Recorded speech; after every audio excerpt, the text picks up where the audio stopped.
Welcome all. By this revision video, we will revise which type of questions we can include while making a questionnaire. Questionnaire is the set of questions, as I told you, prepared by investigator for the purpose of inquiry. So in this set of questions, we can include different types of, especially the 4 possible types of questions we should include in the questionnaire. First type is the simple alternative question.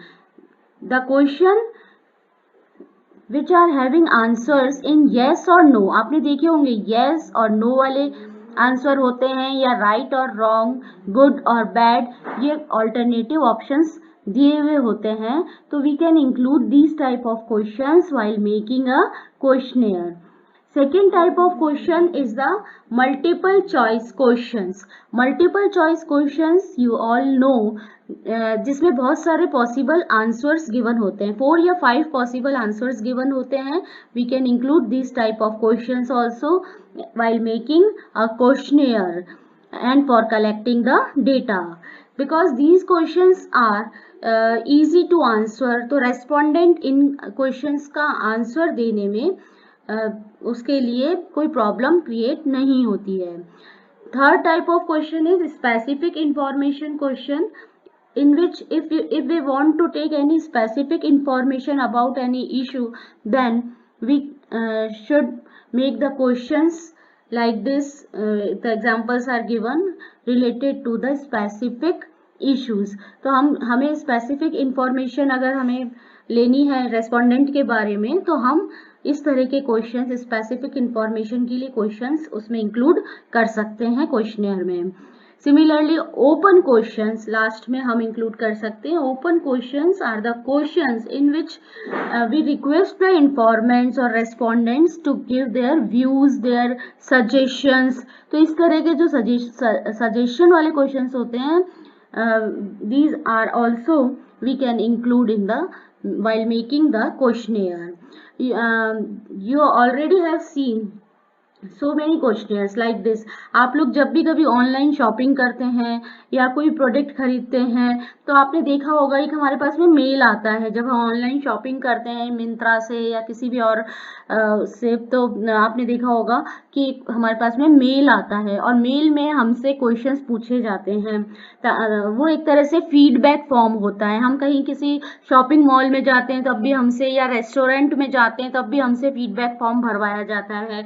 तो वो एक questionnaire होता है, set of questions होता है जिसको हमको mark करने होते हैं. उसमें जनरली इसी तरह के क्वेश्चंस होते हैं, येस और नो वाले क्वेश्चंस, या फिर एमसीक्यूज या सिंपल ऑल्टरनेटिव क्वेश्चंस. तो ये जो क्वेश्चंस है, these are the possible type of questions that we should include while making the questionnaire. Next method of collecting data in primary data and from source of origin is the telephonic interviews. In telephonic interviews, it is clear by the term that in this what we do, we collect the data by telephone. We call the respondent and collect the data on the telephones. So in this we ask the questions through the telephonic interviews. The merit of this method is the data we collect are original, accurate and reliable, because we are collecting the data from the source of origin. तो ये इसके advantages हैं. And second merit is it is a cheaper way of collecting data. If we compare to the personal investigation, then it is a very cheap method of collecting primary data. Next is the demerit. Demerit of telephonic interviews is personal bias. Like in personal interview, हमने पढ़ा था personal interview में भी personal biasness आ जाती है. इसी तरह से टेलीफोनिक इंटरव्यू में भी दोनों तरह से पर्सनल बायसनेस हो सकती है. मीन्स मे बी जो रेस्पोंडेंट है वो भी बायस हो सकता है. समटाइम्स जब हमारे पास में कोई इस तरह का फोन आता है तो हम क्या करते हैं, बायस होके कुछ भी आंसर कर देते हैं, कुछ भी रिस्पॉन्स दे देते हैं। इसी तरह से इन्वेस्टिगेटर भी कई बार बायस हो सकते हैं। तो इसलिए पर्सनल बायस एक बहुत बड़ा डीमेरिट है। रेस्पोंडेंट जो है ढंग से आपको आंसर दे रहा है कि नहीं दे रहा है हमारे क्वेश्चन का। And second is the limited access, because many respondents in India even still now also they are not having their own phone। तो हम एक तो फोन नहीं होने से हम कांटेक्ट नहीं कर पाते हैं, और कई बार हमारे पास में प्रॉपर नंबर अवेलेबल नहीं होते हैं। तो ये जो मेथड है ये इसमें हम बहुत सारे लोगों से कांटेक्ट नहीं कर पाते हैं। This method has limited access to the respondents because so many numbers we are not having. Primary data collection is completed. Now we are starting the revision of secondary data collection. Secondary data means all those data which have already been collected by some other person or agency or any organization, and we are using that data in our statistical study. जो data किसी और organisation ने पहले से collect कर रखे हैं अपने किसी और पर्पस के लिए, और उन डेटा को हम अपनी स्टडी में अगर यूज में ले रहे हैं, then those data are called secondary data. Sources of secondary data are published and unpublished sources. Published sources वो सारे डेटा कहलाएंगे जो प्रिंटेड फॉर्म में अवेलेबल है.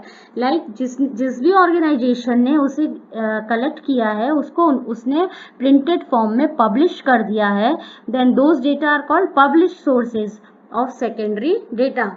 लाइक मैगजीन्स, जर्नल्स, पीरियोडिकल्स, इनमें डेटा जो पब्लिश होते हैं, government, semi government agencies, private organisations जो भी डेटा इनमें पब्लिश करती है, those are secondary data.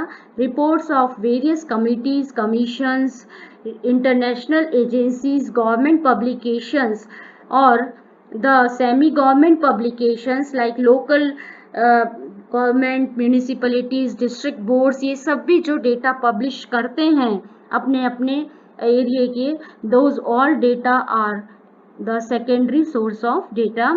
And publications of research institutions, research work जब स्टूडेंट्स करते हैं then they also publish their data. These all are the examples of the published data of secondary sources, published sources of data. Now next is the unpublished sources. Unpublished sources means all those statistical data which have not published, जिनको publish नहीं किया गया है, केवल अपने record maintenance के लिए private institution ने या फिर गवर्नमेंट ने कलेक्ट किया है और अपने पास में रिकॉर्ड मेंटेन किया है.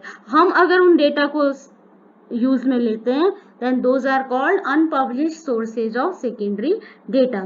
Like private investigation companies data collect करती है, रिसर्च स्टडीज में स्टूडेंट्स डेटा कलेक्ट करते हैं. All these are the example of unpublished sources of secondary data.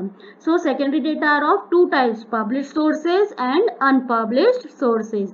Now there are some precautions which we should follow before using the secondary data. That first is the reliable agency. We must ensure that जिस भी agency से हमने data लिए हैं वो एक reliable agency है. Second, suitability for purpose of inquiry. हमारी स्टडी के अकॉर्डिंग, हमारी स्टडी का जो ऑब्जेक्टिव है उसके अकॉर्डिंग वो सारे डेटा suitable होने चाहिए. Then only we can use those data that have been collected by any other institution. Adequate data जो है होने चाहिए. अगर डेटा लेस है या बहुत स्मॉल नंबर में है तो वो मे बी कि हमारा कोई इनकरेक्ट कंक्लूजन उससे निकल जाए, इसलिए एडिक्वेट नंबर में होना चाहिए data and to avoid the impact of bias.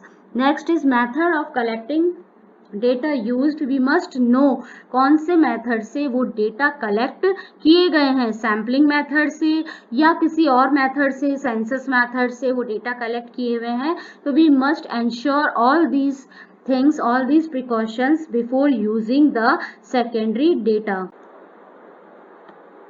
Two important sources of secondary data are Census of India and NSSO, National Sample Survey Organization. Census of India is a decennial publication of Government of India. Decennial means after 10 years census of India के data after every 10 years publish किए जाते हैं. These data are related to the population. Demographic characteristics से related होते हैं. Demographic characteristics means related to population. And this census of India is published by Registrar General and Census Commissioner of India. Demographic characteristics means related to population ये data होते हैं. और like population birth rate, fertility rate, mortality rate, composition of population, इन सब से related data publish किए जाते हैं आफ्टर एवरी 10 years. एंड ये जो इंफॉर्मेशन होती है related to population, this is very useful for the government for formulation of policy. तो गवर्नमेंट पॉलिसी बनाती है तो इन सब डेटा को ध्यान में रख करके अपनी growth policy, development policy country के लिए बनाती है. इस तरह से जो है census of India various programmes और पॉलिसीज में गवर्नमेंट को हेल्प करते हैं. एंड गवर्नमेंट अपना जो भी डिसाइड करती है इम्प्रूवमेंट एरियाज वगैरह, ये सारी भी इन पॉलिसीज को, इन डेटा को ध्यान में रख करके गवर्नमेंट अपना ये ग्रोथ प्रोग्राम्स और इम्प्रूवमेंट एरियाज के अकॉर्डिंग जो है अपने प्रोग्राम्स और फ्यूचर पॉलिसीज को डिसाइड करती है. First census was conducted in 1972. 1972 में फर्स्ट सेंसस कंडक्ट हुआ था. और इसके बाद में 1881 के बाद में 1872 में फर्स्ट सेंसस कंडक्ट हुआ था. And after that from 1881 since ये continuously after every 10 years census of India publication किया जाता है. Next is the sample survey और national sample survey organisation. It is a very prominent agency of our country which publish the data related to education, health, literacy rate और भी जितने economic variables है उनसे related data publish करती है. और ये ministry of statistics programmes implementation of India के अंडर में काम करती है. ये ऑर्गेनाइजेशन ये जितनी भी डेटा अपने पब्लिश करती है ये सारे डेटा बहुत हेल्पफुल होते हैं गवर्नमेंट के लिए, हमारे पॉलिसी मेकर्स के लिए, प्लानर्स के लिए. इन सब डेटा को ध्यान में रख करके हमारे प्लानर्स पॉलिसी बनाते हैं further. And they frame the policies and for the growth of country. Statistical data are very reliable which are published by NSSO and these data are released through quarterly journal called Sarvekshana. Sarvekshana एक journal है जो NSSO publish करती है और इसमें अपने सारे data quarterly publish किए जाते हैं. It is very important the Sarvekshana report that is published by NSSO. The other agencies which also publish the secondary data of our country are at national level are NSSO, Registrar General of India, Directorate General of Commercial Intelligence and Statistics and Labour Bureau.